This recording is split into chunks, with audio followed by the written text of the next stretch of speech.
Check this out. The deepest and dopest user comments. It's all happening.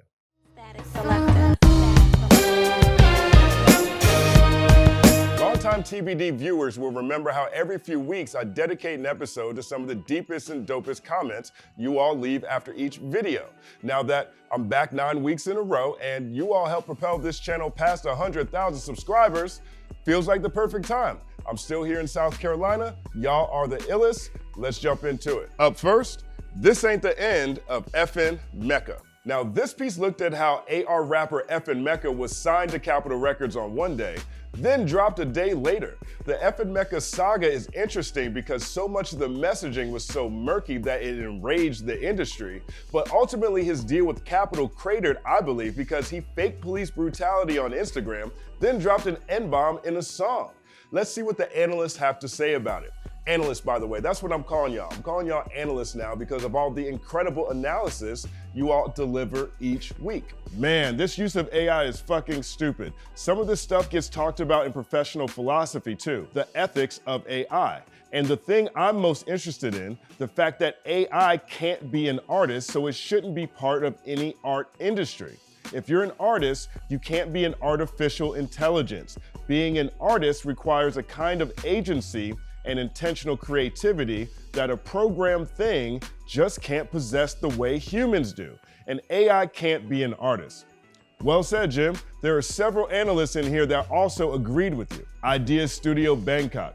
Another dope drop, brother. I think what Factory New did was expected as typical tech bro-ish. I've called out tech bros from the Valley for dropping N-bombs because they think it's cool or trendy. I put hands on one over it at a conference in Singapore pre-COVID because he thought it was cute to call everyone the N-word when they walked over. But I'm pretty sure he got the point and won't do it again. They could care less about hip-hop culture, social or historical context, or being a culture vulture. That world's about getting buzz and traction at any and all costs.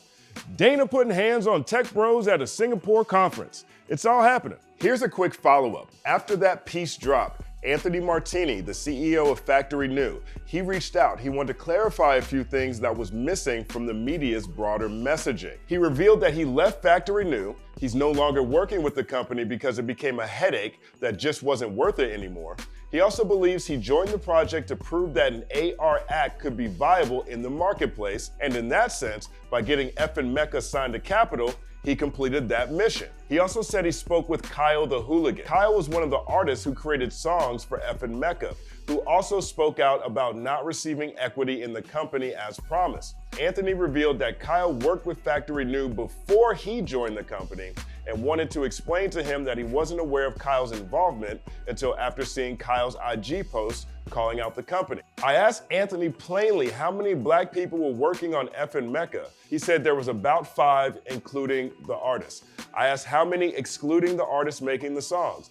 He said 2. So away from the people making the music, because again, this wasn't true AI, it's AR with humans performing the songs, very important distinction. He says there were 2 black people part of the art and animation side. He also points out that there were Asians, Indians, a member of the LGBTQ community on the team as well. Then we got into a discussion about whether an algorithm is to blame for the language in rap music, meaning if a computer spits out patterns in popular songs and starts saying the N-word, is that truly the computer's fault? Here's my perspective. 1, music is censored all the time. Radio edits songs. Walmart won't sell you a parental advisory album, so that's already in place. But 2, for argument's sake, let's say we're talking about true AI. Okay, well, true AI, in my opinion, should also factor in social context and social dynamics. So if there are non-black artists who refrain from saying certain words, and there are also black artists who refuse to say the N-word or refrain from saying the N-word,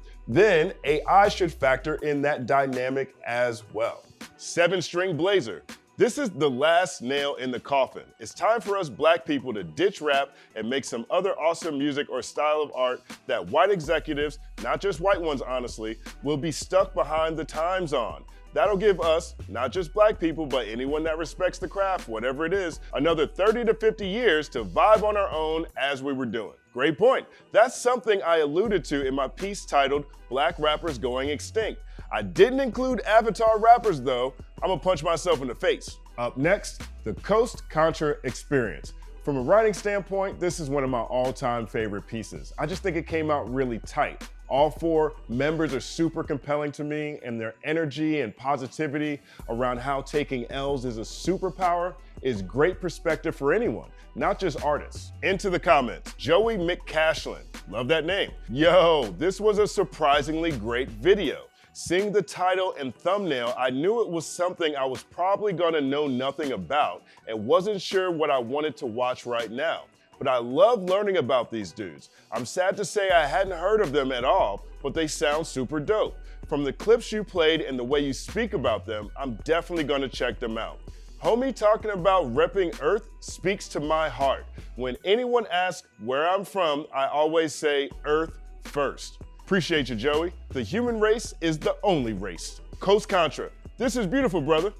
Thanks, Coast Contra. Gallandez Howley, I always say that whenever anyone admires great executions in a field, they are also actually acknowledging the work, stumbles, mistakes, and failures it took to get there. Big facts, big facts. Pete First Blood, taking L's is a superpower. Definitely got the mindset, passion, and energy I look for. Coast Contra's energy has reverberating effects around the globe. I was listening to Waterproof MC since 1997. He inspired me to make music. Blows my mind his kids' crew are so sick. Now they're inspiring me. Golden. Waterproof MC is one of Raz Kass's classic tracks. Raz Kass is Taj and Raz's father, something we talk about in the episode. He actually took a clip from Taj reminiscing on how he remembers rapping for Snoop and Ludacris when he and his brother were 5 years old, then merged it into a clip from a song he did telling the same story from his perspective. He posted it to IG. Links in description. Here's a clip. Anger management took my twins backstage. Just literally had them on stage while in performing. All access pass. Snoop was like, oh, cuz, you got 2 Raz pads. Then Exhibit made a beat, banging on the wall till Raz and Taj is spitting front, star-studded crowd. My little niggas ripped it to say the least. Then Jeff from DTP pulled out a 20 apiece. Said freestyles is dope, but youngsters get paid for what you do. You will never hear words spoken more true. Watch how my niggas grew, now they taller than you. Dope. Up next, Game Going Outside. Now, this was the most viewed video over the past 9 weeks, and a lot of y'all thought I was hating on Game. I wasn't hating on Game at all. Game's one of my all-time favorite rappers, and whether it's an album review, an interview, an editorial, or a breakdown, I've never done a critical piece on Game in my career until this one.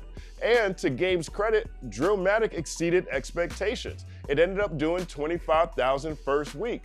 Whether he needed to go about doing everything that he went about doing to get that 25,000, I don't have the answers to these questions.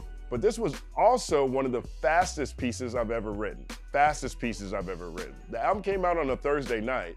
I didn't start writing it until Friday at 5 p.m. and didn't finish editing it until 5 a.m. Saturday morning. Not mad at how it came out. Back to the comments. Something I won't disrespect, Kalango. Drillmatic is fire. Don't care what y'all clowns say. Why we gotta be clowns though? DJB. Game is doing exactly what he has done for most of his career and achieving exactly what he set out to do. He wanted people to talk about him and listen to his album, and everybody is going to do so. Game is smart and trolling everyone. Corny, but smart. I mean, at 25K, Drillmatic performed better first week than his previous album, Born to Rap. Maybe you're onto something, JB. What your review has taught me is that the actual music means very little. Game indeed is rapping at a level he has never rapped before. He wasn't lying about that. Drillmatic makes sense as a concept. I'm a little surprised you exhibit such concrete thinking. You barely mention the music, just his streaming numbers and promotional antics. Kinda disappointed. Fair point, Chima. Look, YouTube is littered with commentators focusing primarily on album reviews and reaction videos, so I understand your expectation. But this wasn't an album review at all. And with an artist as multi-generationally talented as Game, his pen isn't something I ever question. Again, this wasn't an album review. It was a rollout review. Something I did also with this next piece, Not Atlanta.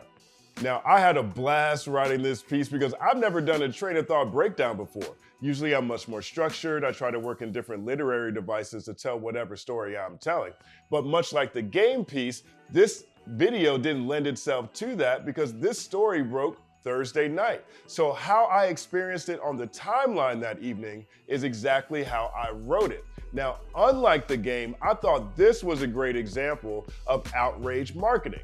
Here's what the analyst said. Draga Beats. Rap Shit's a great show. A lot of social commentary about the music industry and culture, especially in rap music. I agree, Samad Savage. The problem isn't cultural appropriation. It's about the fascination that comes after it that isn't given to the original idea. The praise that's given to another race for doing something a previous race got made fun of or discriminated for. See, it's analysis like this that inspired me to call y'all the analysts. Poignant take. I'm gonna have to sit with that one. Never actually separated the two. Thanks, Samad. Joker, I hope one day Justin goes to a customer service help desk kiosk and the representative just says, I don't have the answers to these questions. Then shuts the blinds on the window, turns off the PC and leaves. Oh man, y'all. Y'all are the best, man. Analysts are the illest. I earned that one. And lastly, nobody's rapping like Lupe Fiasco. Now, this is the episode that brought me back from hiatus. Anyone that knows me or my work knows I'm a super Lupe fan, and I wasn't about to miss a new Lu release. Drill Music in Zion is a top 3 Lupe album to me, and it's largely because of the sentiment that's captured in this comment. Lupe is an artist that I think can be overly complex lyrically to the detriment of the actual music, but with this verse and Drill Music in Zion in general, he has exercised that less can be more, and I love it. Great to have another breakdown. I actually had a chance to ask Lou a few questions about Drill Music in Zion during a talk he gave in his Discord. I asked him 3 questions. I'll release them as a separate news video midweek next week with the full conversation, but I want to share this one today. I asked Lou what were the similarities and differences between him making Enemy of the State in 2 days and Drill Music in Zion in 3 days. Here's what he said. Enemy of the State was a blur. I did it at Record Plant. And it was really for that MTV list. It was like, these motherfuckers, if I remember it correctly. And it was like, okay, let's go. Let's just murder these beats. And my man was just feeding me beats. It's like, give me beats, here's this beat, here's another beat. But I think maybe some of that was written. Okay. Maybe it had to be written in some capacity. I remember doing some of it at the mic, and that was my thing. I would do some at the mic, and then I would walk up the hallways, and I would come back and lay the other part, and walk and do that, doing the Jay-Z kind of a thing. But it depends, right? Like, I'm really like, I have to remind myself that I'm really, really like, been doing this for 20 some odd years, right? Like intentionally, intensively. And my skill level, not to boast, but my skill level is really fucking high. And there's things that I do that are just normal to other people that are just like, yo, what the fuck? You can do that in 20 years? And I guess you can. It's going to take 20 years though. Yo, I couldn't do that in 20 years. Yes, you can. It's going to take you 20 years though. That's it. That's the tweet. Look, 20 years is a long time, and whether through life moments or a loss of interest, many never reach the promised land they once envisioned. The road to salvation is littered with potholes and pitfalls and Mike Tyson-type power punches. That part's expected. That's what I love about this quote from Lou. He's weathered the loss of his father, his manager's imprisonment, just about every curveball the music industry can throw at you, and here he is 20 years later, still dropping album of the year quality projects and now teaching rap at MIT. Is there a bigger impediment to people achieving their dreams than people quitting on themselves? I don't have the answer to these questions. Static Selector. Another Saturday, another TBD. Thank you guys for rocking with me each week. I really appreciate it. First off, thank you guys for all the prayers and well wishes sent last week. This is a tough time for my family. 2, I didn't pull any comments from the Jay-Z piece, last week's popular Jay-Z piece, because it is so fresh. I will pull comments from it in the weeks ahead. But I do have a favorite that was left. It's from a woman named Love Sunshine, and she wanted to know, where's my smoke for Kanye? Kanye is more of a billionaire than Jay-Z. Where's my piece analyzing Kanye's out-of-pocketness? Well, there's 2 of them, actually. There's I Miss the Old Kanye, and then there's also Kanye and Eminem, Damage Control. So, equal opportunity here at the Company Man YouTube channel. Every Saturday, there's a new TBD. Also, man, oh shoot, man, I gotta shout you guys out, man. Big shout out to Jake LaMotta and Ethan McNew, man. I'm floored, I'm flabbergasted, I'm thankful, I'm blessed. So what Jake and Ethan did is I have a donate button set up in my link tree, but I've never promoted it. I haven't shared it with anyone.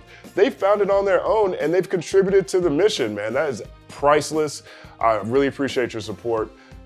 Thank you so much. I now have to figure out, I guess I gotta start listing sponsors every week and you guys will be the first two, man. So I really appreciate it. I couldn't believe it and it happened at a really great time, man. So thank you so much for that. And lastly, we did it. We did it. We made it to 100,000. We made it to 100,000. I used to see cartoons do stuff like this when I was a kid. But thank you guys so much for the support. I was 700 away last week and now I'm at 100,200 or something like that. So we popping bottles. We popping bottles this week. We popping a bottle.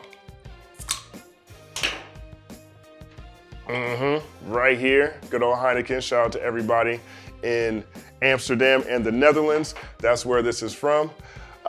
When we get to 1 million, we'll pop champagne. We're gonna start right here with the Heineken. As always, I'm Justin Hunt. Follow at The Company Man on everything. Like and subscribe to the channel. And as always, it's all happening.